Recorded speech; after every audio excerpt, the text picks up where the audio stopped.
Ok, Moadim et Simcha. J'enregistre. Donc,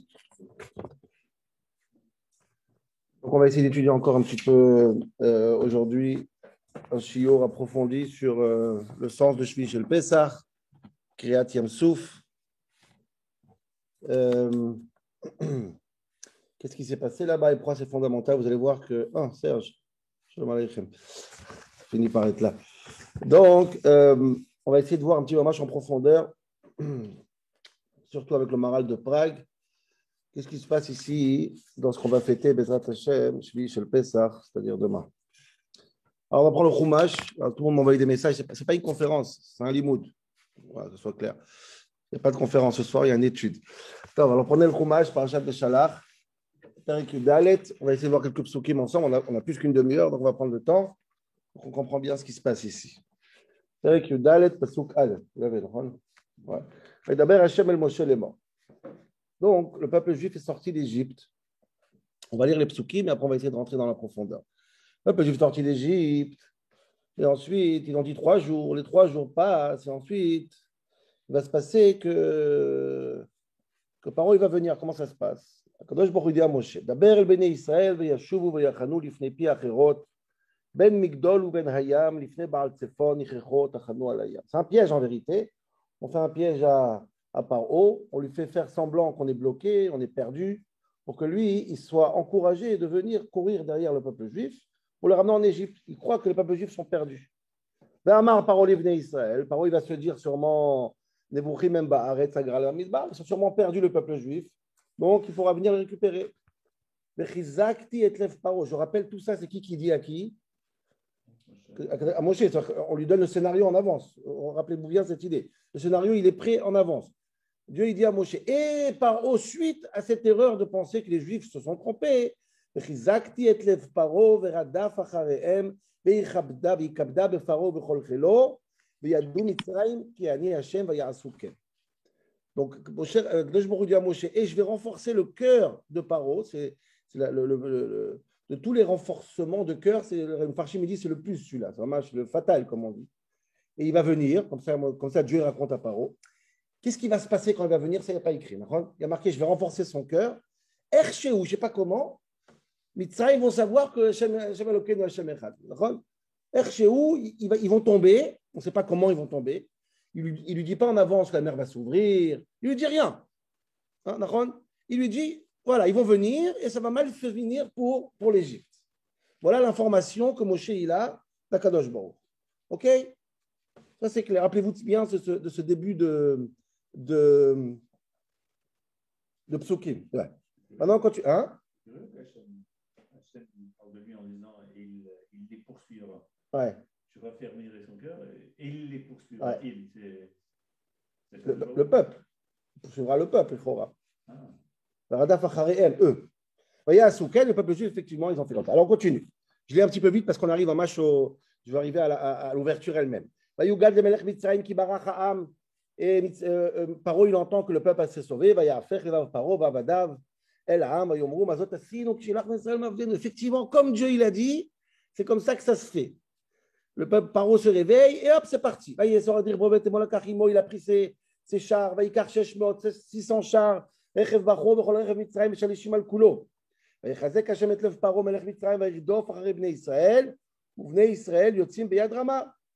il court derrière le peuple juif.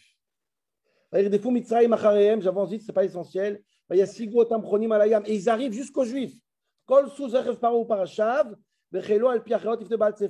ils arrivent à la bonne adresse où Paro écrit, et là les Juifs ils paniquent. Ok? On se concentre parce que là les Juifs ils vont paniquer. C'est so cute. Qu'est-ce qu'il fait un Juif quand il panique? Il prie. On est d'accord?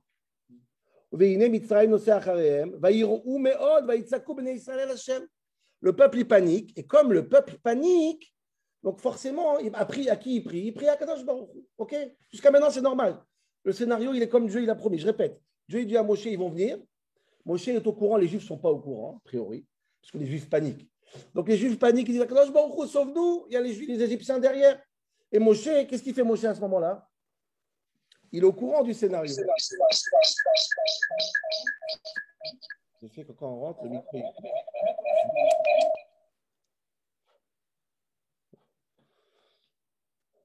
Ok? Vayomro el Moshe, les Juifs ils paniquent, je lis les psukim, Vayomro el Moshe, ils disent à Moshe, Ami blien kvarim mitzaim le kartan dans le monde de Midbar, on va mourir. On va mourir. Moshe, il est au courant. Moshe, je répète, regardez bien, c'est pas ce qu'on. Moshe, il est au courant du scénario. Il les regarde, presque il sourit avec un demi-sourire. Ça a l'air comme ça. Il rigole. Il rira bien qu'il rira le dernier. Il ne sait pas comment ça va se finir, mais il voit les Juifs paniquer. Ils disent on veut mourir en Égypte. Mazot asita lanu l'Etzyon Mitzrayim, prends des sorties d'Égypte. Pasuk Yudbet. Alors, c'estadavar shadibarnu el hal Mitzrayim le mochad dalim medov navdat Mitzrayim qui tov lanu avod Mitzrayim oten midbar. On t'a dit on veut rester en Égypte. Pourquoi cette mort? Omer Moshe là, Moshe il répond. Qu'est-ce qu'il répond Moshe? C'est bien, écoutez bien l'histoire. Moshe répond au peuple. Encore une fois, Moshe connaissant le scénario. Qu'est-ce qu'il répond? Altiraou. N'ayez pas peur, évidemment. Prenez pas peur. J'ai l'info, j'ai les cartes dans ma poche. Je sais que ça va bien se finir. Moi, je crois en Dieu, contrairement à vous. Altiraou. Asseyez-vous et regardez comment Kadosh Baruch Hu va vous sauver. Je sais, Dieu me l'a dit. Je ne sais pas comment. Je ne sais pas ce qui se passe avec la mer. Je ne sais pas ce qui va se passer avec l'Égypte. Mais vous allez être sauvés. L'Égypte va tomber. Erchéou.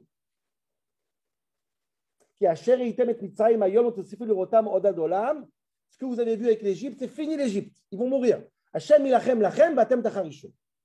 Dieu va se battre pour vous et vous, taisez-vous. Je le sais, faites-moi confiance. Je vous ai sorti d'Égypte, je vous ai fait les macotes, faites-moi confiance. Zéou. Ça, c'est la parenthèse. Et là, j'arrive au psukim essentiel de notre histoire aujourd'hui. Donc, on voit maintenant deux histoires parallèles, si tu veux. Il y a Moshe avec sa connaissance, avec son savoir, avec la prophétie qu'il a, que tout va bien se passer. Il essaye de calmer un peuple qui panique. Jusqu'à là, on a appris la même chose à l'école. Maintenant, le shlishi, il est extraordinaire. Pasuk Tedvav, c'est le pasuk le plus bizarre de Kiryat Yarim.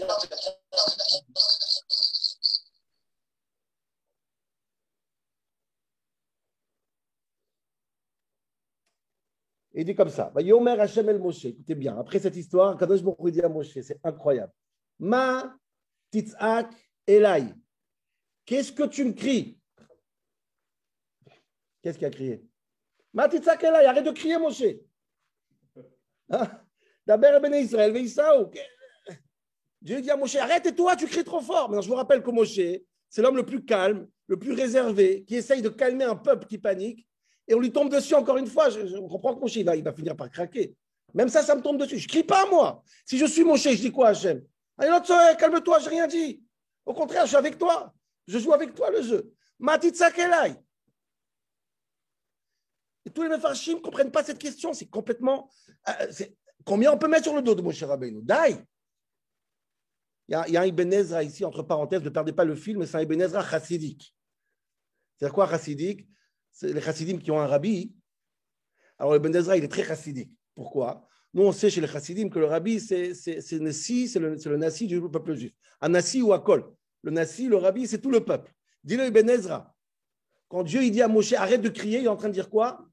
Arrête de faire que le peuple crie. Quand le peuple crie, Moshe écrit. Quand Moshe écrit, le peuple crie. C'est Chadamarta. Dis-le Ben Ezra, c'est la même chose. Un, il crie, Moshe. Il n'y a pas de différence. Quand le peuple crie, c'est qui crie? C'est Moshe, parce que Moshe, c'est le peuple. Moshe, c'est le nasi, Moshe, c'est le rabbi, Moshe, c'est le tzaddik.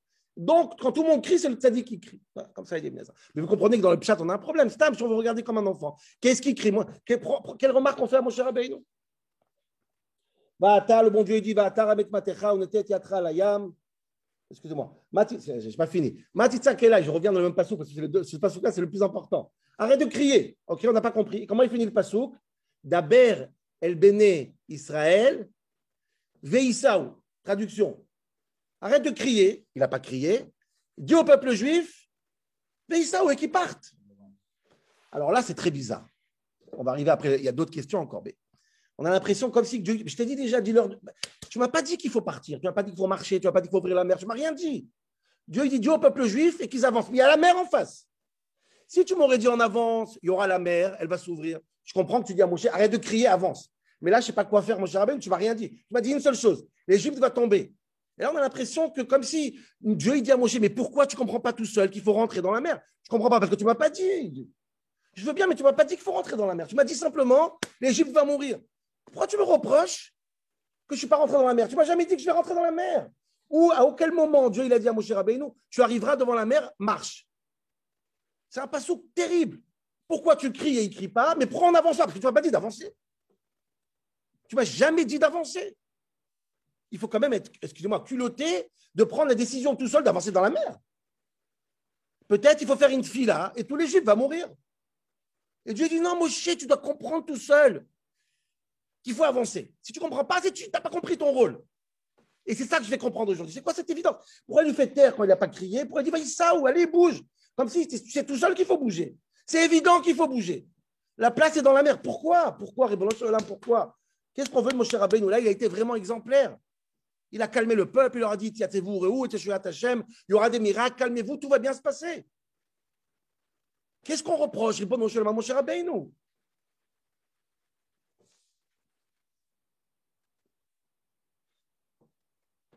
Donc ça, c'est les deux questions essentielles qu'on va voir aujourd'hui, Rabotai. Et je voudrais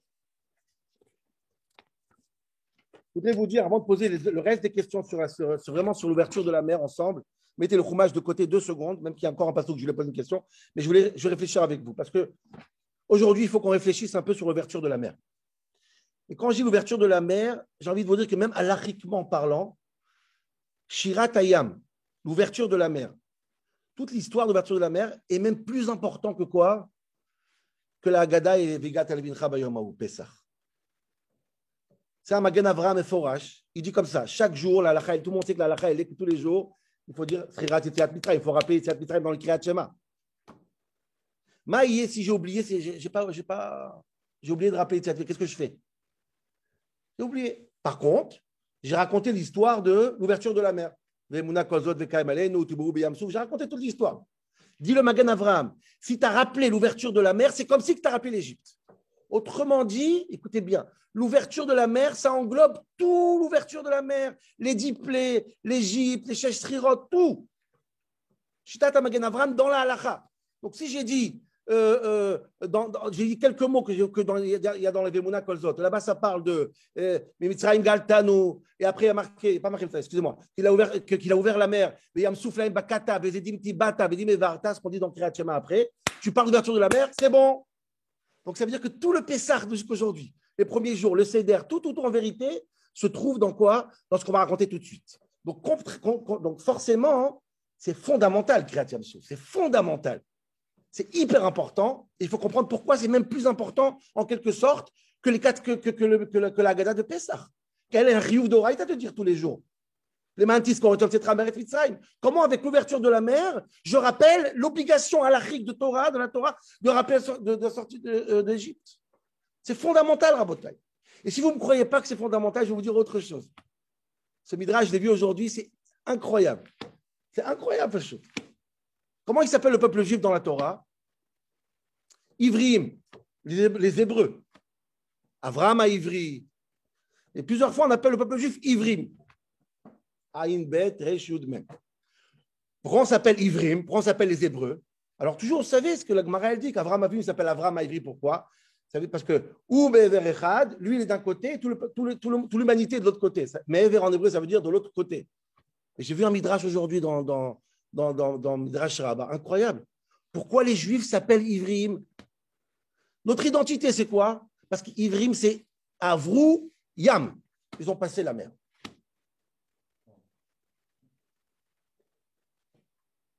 Alors là, incroyable. Ça veut dire c'est notre identité, c'est Avrouyam. Avrouyam, Ivrim. Ivri Anochi dit Avraham. Ivri Anochi Kamishon Ben Ifridman. C'est quoi Ivri? Avrouyam. C'est quoi un juif? Celui qui passe la mer. Pas reçu la Torah, même pas Yetziat Mitzrayim. Ivrouyam. Vous comprenez que c'est fondamental. C'est très important qu'on comprenne pourquoi l'ouverture de la mer, elle joue un rôle majeur dans la Yiddishkeit. Et ça peut même remplacer Zrirat Yetziat Mitzrayim.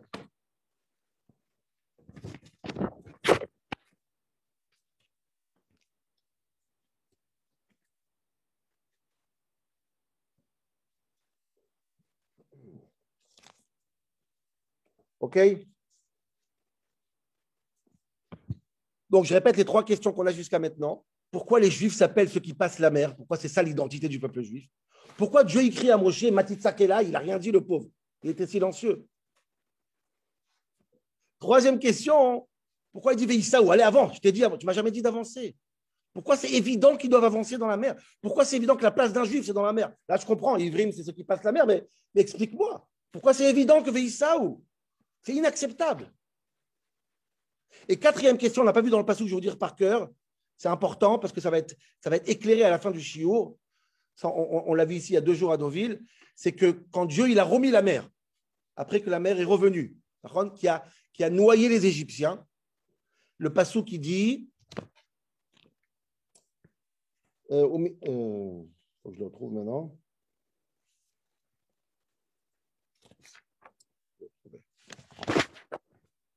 Voilà. La mer, elle revient sur elle-même.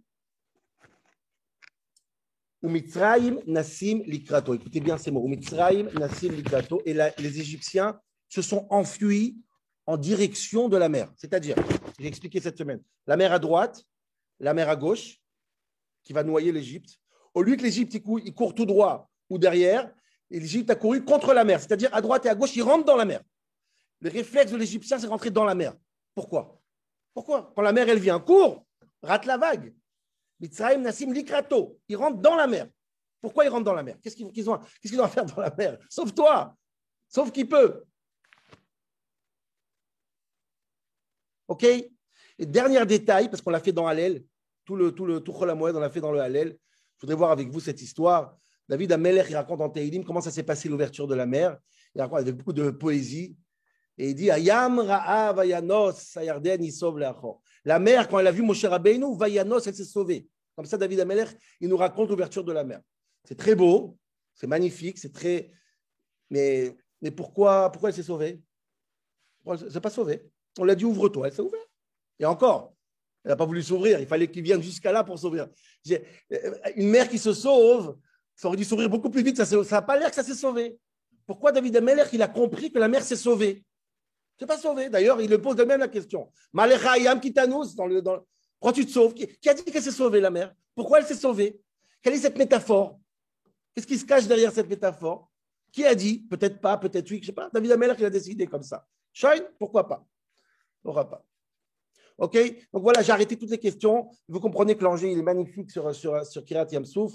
Qu'est-ce qui se passe derrière cet événement incroyable? Pourquoi il est fondamental? Pourquoi il remplace Yetziat Mitzrayim? Pourquoi Ivriim, encore une fois? Pourquoi Ivriim, c'est Avariam, etc., etc. Abotai, c'est Nifla, ce qu'on va dire aujourd'hui. C'est fondé, bien sûr, sur le Maral de Prague, à peu près partout. Gvorot Hashem, Tiferet Israël, partout le Maral de Prague, il ramène cette idée fondamentale que je vais ramener maintenant. Pas complètement, encore une fois, on essaye de rajouter un petit peu, de faire un peu envelopper bien, que ça soit clair dans la tête.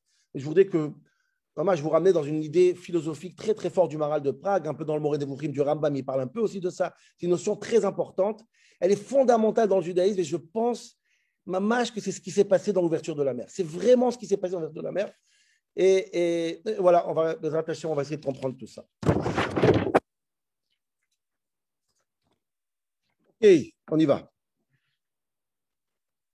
Tout le monde a compris qu'on n'est pas le matin, c'est quand même une question avant qu'on réponde. Vous pouvez ouvrir le micro, mais je veux juste rentrer quand on a bien compris l'enjeu maintenant de ces questions. S'il n'y a pas de questions, on avance. Voilà, donc je vais avoir avec vous une notion très importante, comme j'ai dit, qui est ramenée des dizaines de fois dans le Maral de Prague, chaque fois par rapport à quelque chose d'autre. Et je vais prendre cette notion, on va rentrer avec ça dans l'Égypte et Kiryat Yam-Souf. Cette notion s'appelle dans le Maral de Prague Chomer Vetsura. Chomer, c'est-à-dire la matière, et Tsura, c'est-à-dire la forme. La matière et la forme, c'est une notion fondamentale. Vous allez voir jusqu'à où ça va. Le monde entier va comme ça. Bereshit bara tout là-bas, on va ramener un Ramban incroyable. C'est quoi Chomer Vetsura? Ça, j'essaie de le plus simple possible, le plus clair possible. Chaque chose dans le monde, c'est de la matière et c'est de la forme. Quelle est la différence entre la matière et la forme? La matière, par exemple, prenons du bois. Je prends du bois. Le bois, c'est une matière. Je prends un morceau de bois, une grande plaque de bois ou un grand morceau de bois, une bûche de bois, c'est une matière.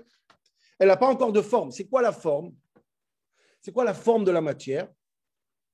En vérité, la forme, on ne peut pas la toucher. La forme, c'est où ça s'arrête, la matière, en fait. Vous comprenez? Quand la matière s'arrête, ça fait une forme.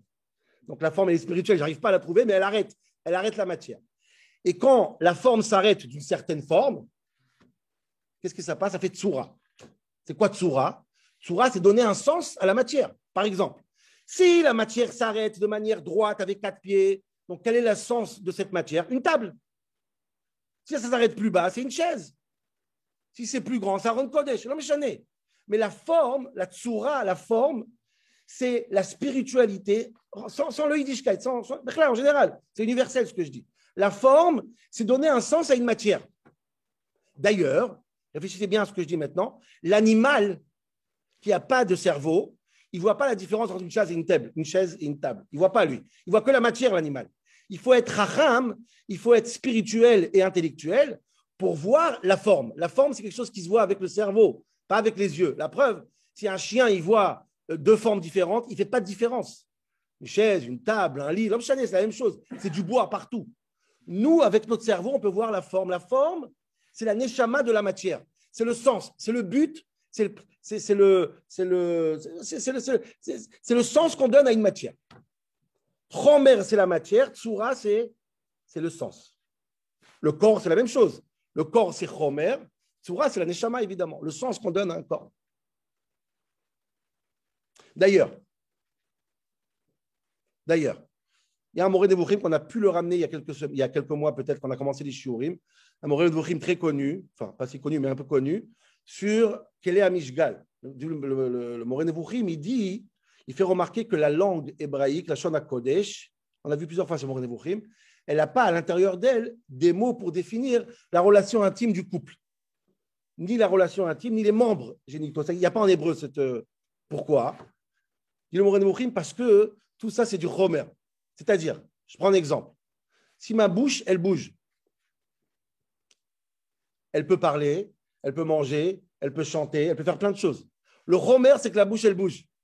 La tsura, c'est quoi? C'est qu'est-ce qu'elle fait ma bouche? Et pour ça, il faut voir. Est-ce qu'il est en train de chanter? Est-ce qu'il est en train de parler? Est-ce qu'il est en train de discuter? Est-ce qu'il est en train de crier? De la même manière, les relations intimes. La Torah ne peut pas dire c'est quoi. Pourquoi? Cet acte-là, c'est du chomer, c'est du chomrim. C'est de la matière grise. Après, la Torah, elle va dire, incroyable, il y aura 4 métaphores. Comment expliquer est-ce que c'est Vaishkav? Est-ce que Vayavo? Est-ce que Vayeda? Tout dépend comment tu fais. Si c'est Tzadik, c'est Vayeda. Si c'est Znout, si c'est l'adultère, c'est Vaishkav.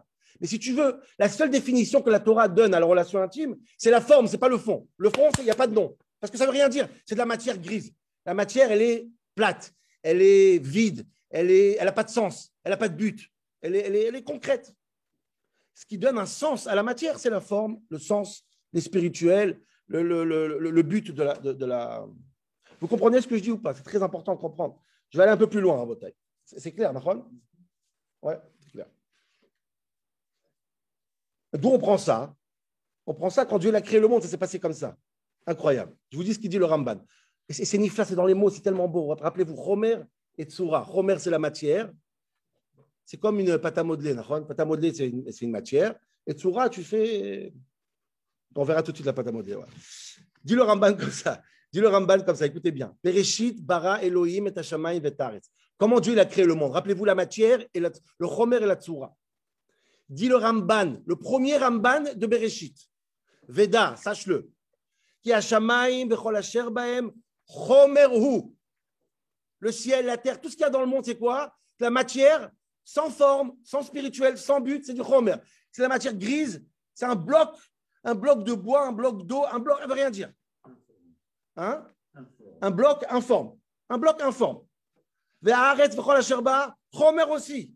Quand Dieu il a créé le monde, regardez les mots, Bereshit, ça va briller. Je ne sais même pas comment j'ai sauté sur Ramban quand on a fait. Ah, c'est Shabbat Bereshit, on est en plein Simchat Torah, on oublie toujours. Ouais. Ve'achomer azeh, dit Ramban, comment il s'appelle ce chomer? Nikra hiyuli. C'est en grec. Iouli, ça veut dire c'est superficiel, c'est fade, c'est plat, c'est indéfini. C'est comme ça que Dieu il a créé le monde. Maintenant, écoutez bien. Comment ça s'appelle en hébreu? Nikra belashon hakodesh tohu. Vous vous rappelez, tohu vavohu? C'est quoi tohu? Regardez, écoutez bien ce qu'il dit Ramban. Mipnei she'im ba'adam ligzor bo shem tohe venimlach lekoro beshem acher. C'est quoi tohu? Tohu, c'est je me pose des questions. Quelle est la question? Vous savez c'est quoi la question? La question est comment ça s'appelle? Ça n'a pas de nom. Rappelez-vous ce qu'il dit Rav Soloveitchik. Donner un nom à quelque chose, c'est donner un sens. La planète n'a pas de nom, elle est tohu. Comment ça s'appelle? C'est fade, c'est informe, C'est un bloc. Comment ça s'appelle cette chose-là? Chomer, Chamor, Chomer, Iyuli, Tohu. C'est pas fini. C'est quoi le deuxième mot après Tohu? Vavo, dit Ramban, qui l'olavash tsura, chez Itafes ba Hashem klal. Il n'y a pas de nom. C'est indéfini. Ça s'appelle le Chomer, Das. Ve'atsura nilbeshet la Chomer. Et quand tu mets de la tsura, de la forme dans ce Chomer, Nikra belashon hakodesh bohu. Ve'amila murkevet kelomar bohu. C'est quoi bohu? À l'intérieur, il y a tout. Bohu. Tout se trouve à l'intérieur. C'est-à-dire que quand tu mets une neshama dans le monde, tu fais en sorte que quoi? Que tu peux prendre cette bloc-là, cette informité, et tu en fais ce que tu veux. Tu peux décider, tu fais un ciel, tu peux faire la terre, tout à l'intérieur. Et là, tu peux mettre un nom. Tant qu'il n'y a pas de bohu, c'est tohu, il n'y a pas de nom. Donner un nom, c'est donner une neshama, donner un sens, donner une forme. Maintenant, écoutez bien comment c'est magnifique. Écoutez bien, vous n'allez pas croire. Donc, tout le monde, quand il est créé comme un chomer. C'est un bloc. Tant qu'il n'y a pas de tsura, tant qu'il n'y a pas de forme, c'est beau. Qui est le premier qui a reçu tsura? Qui, dans la Torah, on l'appelle Yetzira. Vayatzer Hashem et Adam. Dieu, il a créé l'homme, pas il a créé Bereshit Bara. Il a mis une tsura, ça veut dire quoi? Il a mis une neshama dans ce bloc qui s'appelle chomer. Voilà, c'est quoi le libre arbitre? Rentrer une forme dans ce bloc qui s'appelle Chamor. C'est moi et vous, on a tous un corps qui s'appelle Chamor. Et Dieu, l'homme, il a créé Yatzer et Adam afar mina Adama. Il a mis une tsura sur l'homme. Magnifique ce Ramban, incroyable. Donc vous voyez que quelque part, le sens de chaque chose, y compris la première création du monde, tsura, c'est la neshama. Tsura, c'est le but. Tsura, c'est une forme. Tsura, c'est une spiritualité. Tsura, ça veut dire quoi? Je vais donner un peu plus d'explications pour que vous compreniez. Tsura, pourquoi je dis que c'est le libre arbitre? Parce que c'est la pire des choses pour un chomer, pour un bloc informe. C'est la pire des choses de mettre une tsura. Pourquoi? Quand tu mets une tsura, quand tu mets une forme sur un bloc, tu l'as limité dans toutes les options. Il n'a plus d'options. Il pouvait être 1000 choses. Dès que tu as mis une tsura, qu'est-ce qui se passe? Damarno. Le libre arbitre, quand tu as donné une sechel à l'être humain, Damarno. Maintenant, il a un boulot. Maintenant, il est choshev, il a un sechel, il a un marshava, il a une pensée. Maintenant, il ne peut plus dire je suis un chamor maintenant. Maintenant, il a un libre arbitre. C'est insupportable. Mais il a une malassot, c'est comme ça. Tu veux rester animal, reste animal. Mais c'est plus possible. Va yatser, tu as reçu une tsura.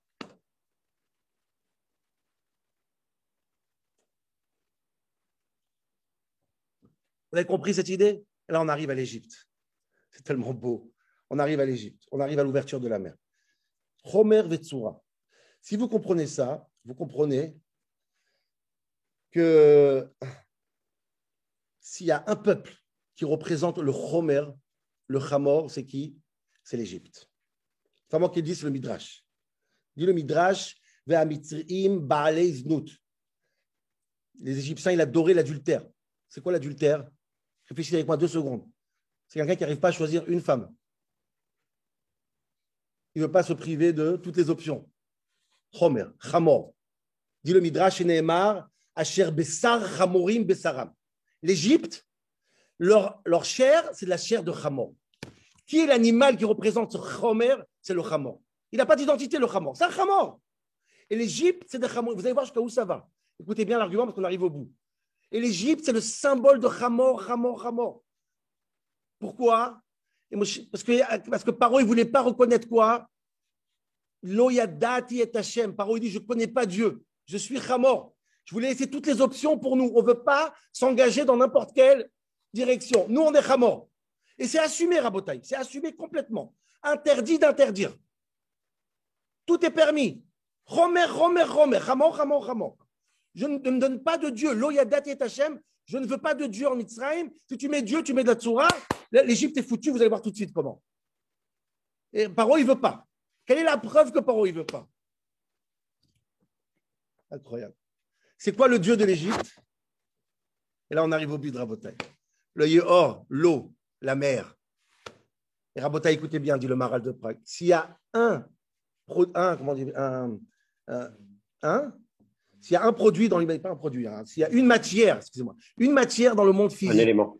Un élément dans le monde physique qui est un chomer sans tsura, c'est quoi? C'est l'eau. L'eau n'a pas de limite. L'eau n'a pas de forme. Tout dans la nature a une forme. Tout, à part l'eau. Tout a une forme à part l'eau. Dit le Maral de Prague, et l'Égypte a dit quoi? Qu'est-ce qu'il a dit Paro? Li c'est moi le Yor, Vania Sitani. Nous, on est comme l'eau. Nous, on est Bassar, Chamorim, Bessaram. Pas de soura, pas de Dieu, pas de spirituel. Laisse-nous toutes les possibilités doivent rester ouvertes. Et ça va plus loin à Botaï, c'est pas fini, c'est incroyable. L'Égypte, c'est Bessar Chamorim, Chomer, pas de soura. Le Yehor, la mer. La mer à Botaï, rappelez-vous bien ce que je dis. La mer, c'est quoi? C'est le symbole de la matière grise informe. Chomer, Chomer, Chomer. Si le Midrash fait déjà l'histoire du Vrim, c'est quoi Mitzraïm? Meitzar, Yam. L'Égypte, Meitzar, ça veut dire ils sont entourés de quoi? Yam, de mer. L'Égypte, c'est la mer. Pas chute. L'Égypte, c'est la mer, la mer, la mer. Pas de forme. Enlève-moi la forme de ma vie. Stable, je fais un clin d'œil. Rappelez-vous, qu'est-ce qu'ils ont fait l'Égypte à la fin? Ils courent vers la mer. C'est presque naturel chez eux. On court vers la mer. Nous, c'est la mer. Enlève-moi les formes. La Torah aussi comparée à la mer. Bonne question, bonne question. Je veux finir parce que je vais couper le fil sinon. Et c'est tellement vrai cette idée, Rabotaï, vous allez voir jusqu'à où ça va. Et quand les Juifs sont arrivés en Égypte, le but de l'Égypte, c'est de rendre les Juifs Chamorim, Chomer. Rappelez-vous du Passouk. Vayavidu bechomer ou bilvenim. Vous savez dit le Passouk. Ils ont fait travailler les Juifs bechomer. C'est le Passouk de la Torah. C'est quoi un serviteur? Un serviteur, c'est quelqu'un qui n'a plus de liberté. Il n'a plus de soura. Bechomer, le Passouk qui dit, il voulait rendre tout le peuple juif Chomer, Chomer, Chomer. Ça, c'est le but de l'Égypte. Vous voulez prendre un être humain, et c'est pour ça que c'est quoi la Xéra? C'est ce qu'il dit le Maharal. Où on jette les enfants? Quand la ben aïleod, aïero, atachlechu, bien sûr, on jette les enfants à la mer. C'est quelle question, Bechlet? Je veux que tu deviennes la mer. Nous sommes Yehor, nous sommes mer. Nous sommes la mer, nous. Nous sommes Chomer, on ne veut pas de Soura. Tout le monde à l'eau. Ani Yehori, Liori, Vani Asitaï. Ça, c'est l'Égypte. Yam, yam, yam, yam, yam.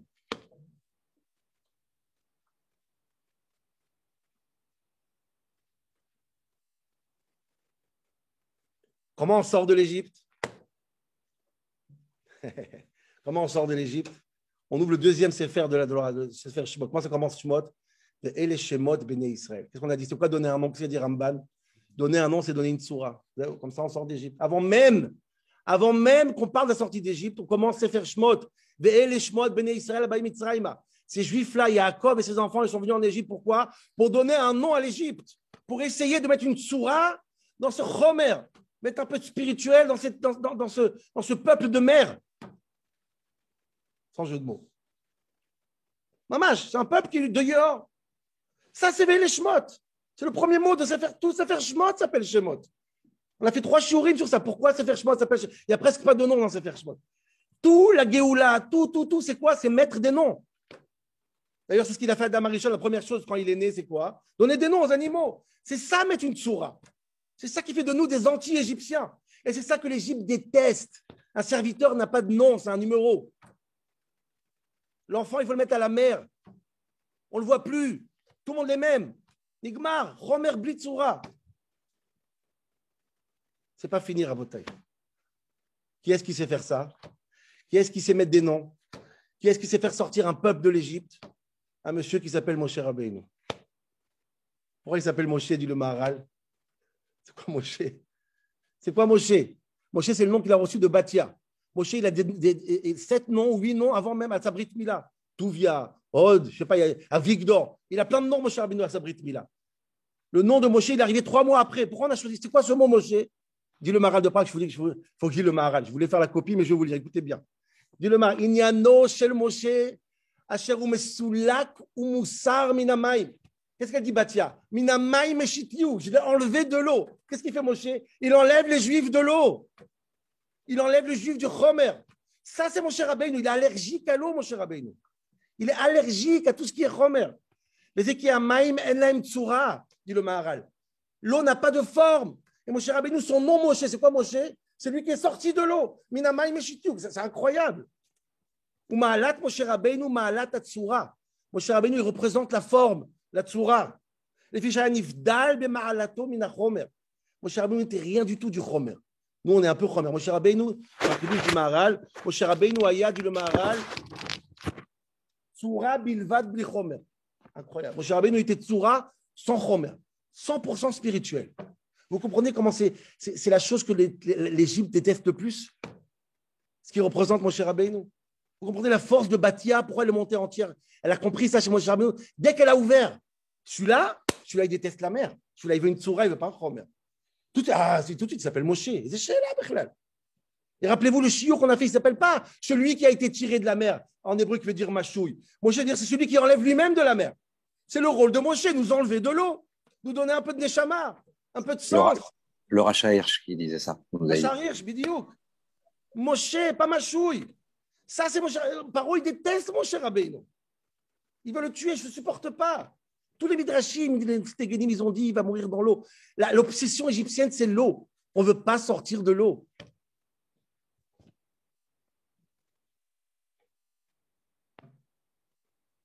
Peut-être, une parenthèse, Thierry a parlé de mikvé, la Torah c'est l'eau. Je pense que quand on va au mikvé, qu'est-ce qu'on fait quand on va au mikvé? Le Maharal aussi il fait allusion à ça. Parce que quand on parle de tsura, on parle d'une forme. Mettre l'intelligence à la matière. Des fois, l'intelligence, on l'a dit, on a un libre arbitre. Des fois, elle peut être dirigée vers faire des choses terribles, comme on a dit dans le Moré Nevuchim. Donc, qu'est-ce qui fait quand tu as fait une avéra? Tu vas au mikvé. Qu'est-ce que tu fais quand tu vas au mikvé? Tu reviens dans l'eau, comme la pâte à modeler. Tu reviens à une forme uniforme et tu recommences une tsura. C'est ça qui se passe dans le milieu. Peut-être c'est ça le rôle de la Torah. C'est de nous ramener à notre première condition pour recommencer à nouveau. La tchouva. Tu vois, la tchouva, on revient au Romer pour mettre une nouvelle tsura. Ça, je dis entre parenthèses. Vous avez compris cette idée incroyable, Rabotai? C'est Nifla, c'est pas juste Nifla. Ça, c'est Moshe Rabbeinu. Si on a compris ça, on va comprendre toutes les questions qu'on a posées avant et c'est pas juste Nifla. Et après, je finirai par un petit chidouche incroyable qui est cohérent avec tout ça. Si on a compris ça, vous comprenez pourquoi David Amelech il dit que la mer s'est enfuie. Hayam Ra'av Ayanos. La mer, elle s'enfuit quand elle voit qui? Quand elle voit Moshe Rabbeinu. Évidemment, Moshe et la mer, c'est la guerre. C'est la guerre. Et quand Dieu dit à Moshe, pourquoi tu cries? Qu'est-ce qu'il est en train de lui dire? Il dit, toi, Moshe Rabbeinu, tu sais que tout ton rôle, c'est quoi? C'est de les faire partir de la mer. Alors, qu'est-ce que tu me parles, Bechlal? Avancer, c'est quoi avancer? On a dit, mais c'est ça le rôle de Moshe Rabbeinu. C'est Ivriim, Ivrouyam. Qu'est-ce que tu attends, Bechlal? Tu sais très bien, depuis que tu es né, c'est ton rôle, Bechlal. Passer dans la mer et passer à autre chose. Ça, c'est ton rôle, tu le sais, je n'ai même pas besoin de dire. Quand il dit Matitza, c'est qu'est-ce que tu perds ton temps? Depuis la première seconde, même Batia, elle l'a vu. Yallah, Vaïsaou, avance. C'est ça, Ivrim. Toi, tu l'as compris. Tu vas faire quoi? Tu vas attendre Moshe, tu vas attendre par haut. Ivrou, Ivrim. Arrêtez de prier un petit peu. Ayam Rav Ayanos. Et la mère, elle voit Moshe Rabbeinu, elle dit, moi, c'est-à-dire quoi? Elle fuit. Bien sûr, elle fuit. Où il y a Moshe, il n'y a pas de mer. Qui Benamaï Meshiti, ou comme dit le Maharal de Prague. La chanson du Maharal de Prague, c'est magnifique. Asher ou Mesoulak ou Moussar Minamaï. Moshe Rabbeinu, c'est l'antithèse. Celui qui est déraciné toujours. Où il y a de l'eau, il n'y a pas de mer. Où il n'y a pas Moshe. Où il y a Moshe, il n'y a pas de mer. La mer, elle voit, elle se sauve. C'est pas shoot. C'est tout ce qui fait Moshe pendant toute sa vie.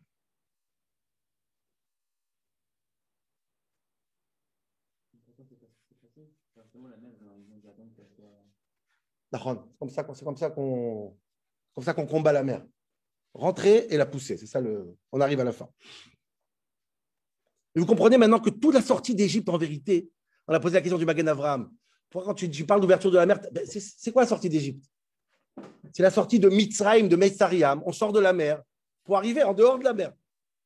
C'est ça la sortie d'Égypte. La sortie d'Égypte, c'est l'ouverture de la mer. La mer, elle se pousse pour que nous, on puisse passer. L'Égypte, c'est Metsariam, et nous, c'est Overiam. S'il n'y a pas Overiam, on est encore en Égypte. Ce n'est pas possible. C'est obligatoire. Dis le Magen Avraham, si tu parles d'ouverture de la mer, tu as parlé forcément de l'Égypte. Évidemment que tu as parlé de l'Égypte.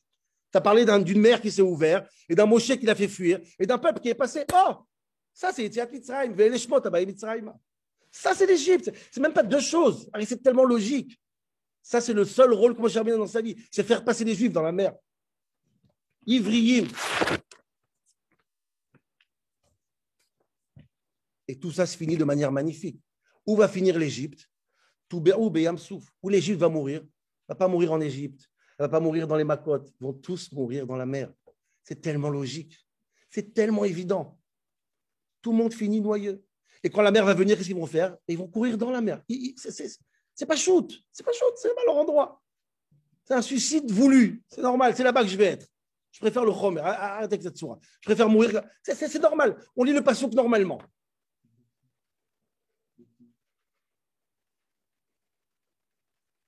Ça, c'est la force et la profondeur et l'idée de quoi? Du rôle de Moshe Rabbeinu, la sortie d'Égypte et l'ouverture de la mer. C'est mettre une soura au Chomer. Tout ce qui s'est passé en Égypte, tout ce qu'on fait Sfirata Omer, c'est quoi? Tous les jours. Tikkun Amidot, c'est quoi? Encore une soura et encore une soura et encore une soura à ce Chomer qui est. C'est ça sortir d'Égypte. Ça, c'est sortir d'Égypte. Repousser la mer.